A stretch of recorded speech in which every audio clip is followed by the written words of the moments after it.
Alrighty, so what we have here today is the all-new, latest, and not so greatest iPhone 16e. And we're gonna be doing a quick unboxing to see what it's all about. And to be honest, at least right off the bat, I'm not really all that excited about it. We already know everything about the new iPhone 16s that came out last year, but this is more a stripped down version of the iPhone 16. It does get improved battery life. That's pretty much the only benefit, but everything else is just stripped down to its core. But with that being said, I'm still gonna be covering this phone because some people actually might find it to be their next phone. With it having a $600 price point, it is very appealing. And so I want to test it out and see what I really think about it. Maybe it's not so bad after all. And so today we're going to be doing an unboxing and first impressions of the new iPhone 16e. And over the next few weeks, we're going to be testing it out and doing a day in the life, maybe a more in-depth review, testing out the camera. So stay tuned for all the content that is coming soon, but let's just crack this thing open and see what we have in the box. So here we have it, the new iPhone 16e. We do have an image of the front of the iPhone with this new background design on here, looking like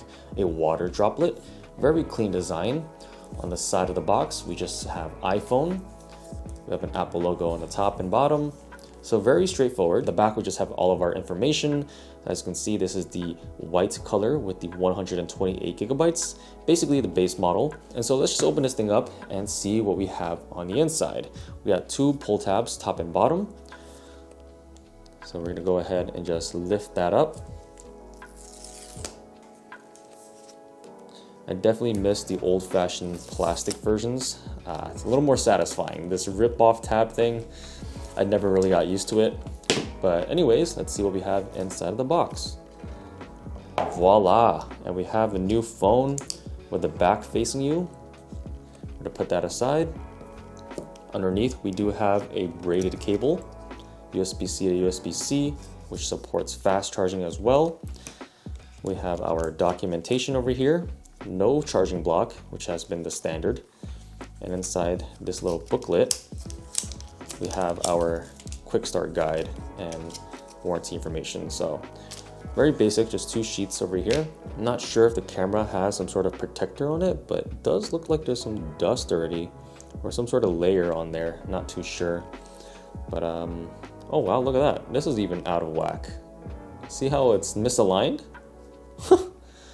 Wow, Apple, what happened to the consistency here? That is definitely misaligned. You can see the edges over here that are black and it's kind of slanted inward, and over here it's like kind of overlapping. So yeah, this is the first time I've seen an Apple product where their packaging was not on point. Well, I guess with this being a more budget-friendly option, we do got the budget-friendly packaging. Anyways, we'll just peel this off, revealing the beautiful screen. But yeah, let's take a look at the overall body. So it has a very nice matte finish on the sides in silver.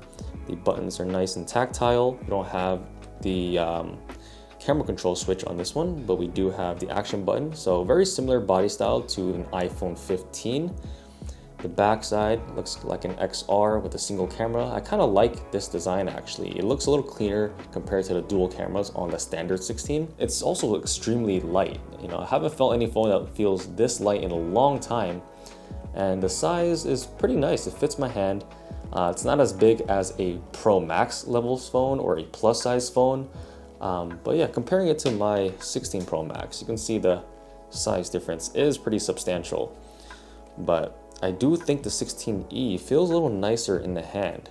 It does have a matte finish on the back, but it does not support MagSafe. So that's the very wild part. I feel like that has been the standard now for iPhones, but there is no MagSafe compatibility with this. It's a little unfortunate, but let's just start this thing up and see what we have. So everything on here in terms of the setup should be fairly the same as any iPhone.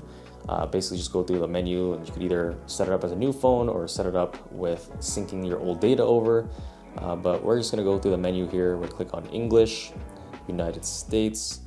You have your appearance. I like to leave it on the smallest size, which is default. Quick start, I'm gonna set up without another device. Continue without Wi-Fi for the time being. And it's gonna go ahead and activate the phone. Now this also is a eSIM type of phone, so there is no more physical SIM card tray. And we do have the notch, look at that. We haven't seen that in a while. All the new iPhones are now switching over to the dynamic island, which I think is a lot better. It does have rather thick borders as well, especially for a 16th generation phone. You would expect that the borders are a little slimmer like the rest of the lineup, but yet again, with this being a cheaper version, you are going to be making some sacrifices and basically recycling parts from older generation phones. It feels amazing in the hand, the materials feel good, the size, the form factor is nice. Look at that. Oh, unable to activate. Try again by connecting to Wi-Fi. Okay, we'll try again. But yeah, well, I'll just set this up quickly and get all the apps loaded on here and really get the feel what this phone is like to use. I'm really curious to know if this phone is going to be slow or if it's actually very smooth and quick, because it still uses the new chip but kind of dumbed down with less GPU cores. It does have a better battery life, but everything else about the phone is kind of stripped down. So I just want to see if it really makes a difference as to how the phone feels to use. But at least for the first impressions on the physical standpoint, I give it a pass. I think it is pretty dang nice. So we finally have the new iPhone 16e set up. Just navigating around and doing some web browsing, I gotta say, this phone is really not too bad. It kind of feels like any other iPhone, and the performance is honestly really quick. It's super snappy, and I wasn't doing any sort of intensive workloads, but just by going through web browsing, zooming into things, everything just feels extremely fluid and quick. Another thing I noticed is that because this thing is not a Pro model, so it doesn't have the ProMotion display, I do slightly notice that it does have a lower refresh rate, but it's really not that big of a deal considering that I'm not doing anything really intensive on here. Even when it came to gaming, where there is more faster motions and swiping around, doing all these different maneuvers in game, didn't really feel like it was slow or unresponsive. Everything just feels like the way it should be. Now I did also open up Adobe Lightroom and played around with some raw files, and it was super fluid as well. I didn't even notice it slowing down or overheating. I was able to make my edits and make adjustments to my raw photos, and it just worked perfectly fine. The new Fusion camera on here is actually super sharp and detailed. My room is kind of a dim environment, so you don't have a lot of good lighting in here. But even in this dark environment with some artificial lighting, I was able to capture a couple of detailed photos. And I definitely want to go in depth more over the next few weeks to see every single feature on here, even playing around with the Apple Intelligence. And the intelligence is getting better and smarter, and there's always updates coming out for it. So I'm really curious to see how that will perform on the new iPhone 16e. I haven't had enough time with it to really see if the new battery life improvements are going to make a difference. Apple is claiming 29 hours of video playback. Watching YouTube videos on here is very seamless, and also the speakers are really crisp and loud. Here's just a quick clip of me watching my own video, and take a listen to the speakers. Pro Max, and I've been using a matte screen protector on it for the past 30 days. Now, I didn't think I would be making a video about a matte screen protector, but I gotta say, so this is my first impressions of the new iPhone 16e. If you enjoyed it, make sure to drop a like and a comment below.